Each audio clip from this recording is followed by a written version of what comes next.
Well, definitely God's a something, right?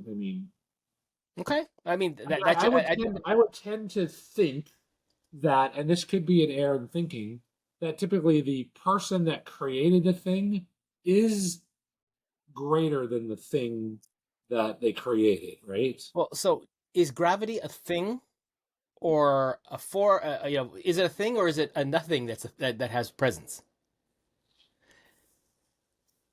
I have no idea.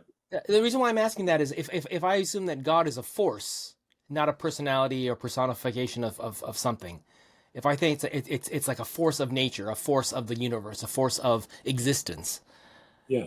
then we're starting to get into weird because as long as you have it as God as a our personification of God as a entity with characteristics and personality and the like, then I think you always are going to have to say who created that, who created that, who created that. But if you go to Well, a so force, you begin to push the edges of needing to define that in my mind. well, hmm,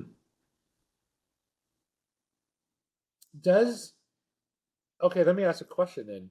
Does like matter like think? Does it have a conscience? I mean, is it aware of itself? Is that even important? There are theorists or people who think that matter to exist has to have some sense of identity.